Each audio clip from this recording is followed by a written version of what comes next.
बोलो गुरुदेव भगवान की जय। प्यारे कृष्ण कन्हैया लाल की जय।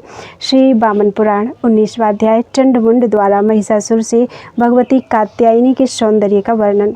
पुलस्त्य जी ने कहा, उसके बाद उस श्रेष्ठ पर्वत शिखर पर निवास करने वाली उन तपस्विनी कात्यायनी को चंड और मुंड नाम के दो श्रेष्ठ दानवों ने देखा और देखते ही पर्वत से उतरकर वे दोनों असुर अपने घर चले गए। फिर उन दोनों दूतों ने दैत्यराज महिषासुर के निकट जाकर कहा, असुरेंद्र, आप इस समय स्वस्थ तो हैं? आइए हम लोग विंध्य पर्वत पर चलकर देखें।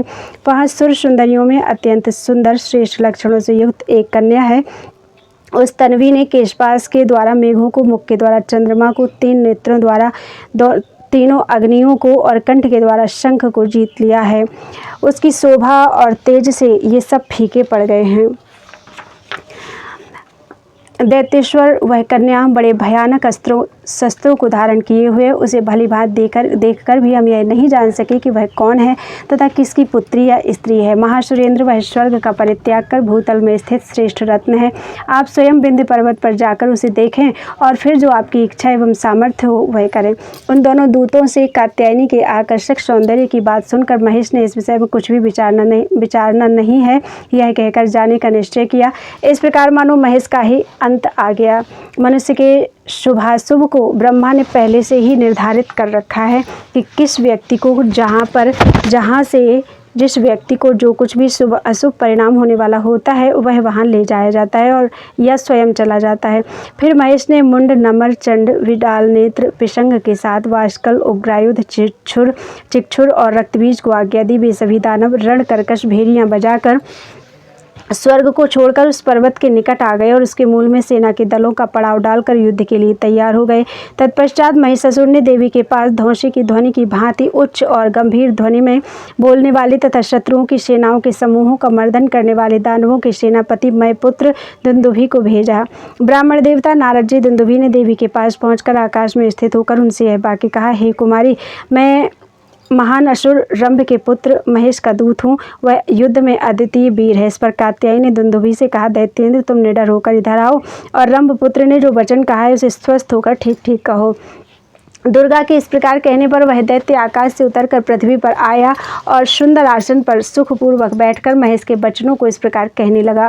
दुंदुभि बोला, देवी, असुर महेश ने तुम्हें यह अवगत कराया है कि मेरे द्वारा युद्ध में पराजित हुए निर्बल देवता लोग पृथ्वी पर भ्रमण कर रहे हैं। हे बाले, स्वर्ग, पृथ्वी, वायु मार्ग, पाताल और शंकर आदि देवगण सभी मेरे वश में हैं। मैं ही इंद्र, रुद्र एवं सूर्य हूँ तथा सभी लोगों का स्वामी हूँ। स्वर्ग, पृथ्वी या रसातल में जीवित रहने की इच्छा वाला ऐसा कोई देव, असुर, भूत या यक्ष योद्धा नहीं हुआ जो युद्ध में मेरे सामने आ सकता हो। और भी सुनो, पृथ्वी, स्वर्ग या पाताल में जितने भी रत्न हैं उन सबको मैंने अपने पराक्रम से जीत लिया है और अब वे मेरे पास आ गए हैं। अतः अबोध वाली की तुम कन्या हो और स्त्री रत्नों में श्रेष्ठ हो। मैं तुम्हारे लिए इस पर्वत पर आया हूँ, इसलिए मुझ जगतपति को तुम स्वीकार करो। मैं तुम्हारे योग्य सर्वथा समर्थपति हूँ। पुलस्त्य जी ने कहा, उस दैत्य के ऐसा कहने पर दुर्गा जी ने दुंदुभि से कहा, असुरदूत, यह सत्य है कि दानवराट महर्षि महेश पृथ्वी में समर्थ है एवं यह भी सत्य है कि उसने युद्ध में देवताओं को जीत लिया है। किंतु दैत्येश, हमारे कुल में शुल्क नाम की एक प्रथा प्रचलित है। यदि महेश आज मुझे वह प्रदान करे तो सत्य रूप में सचमुच मैं उसको पति के रूप में स्वीकार कर लूँगी। इस वाक्य को सुनकर दुंदुभि ने कहा, अच्छा कमलपत्राक्षी, तुम वह शुल्क बताओ।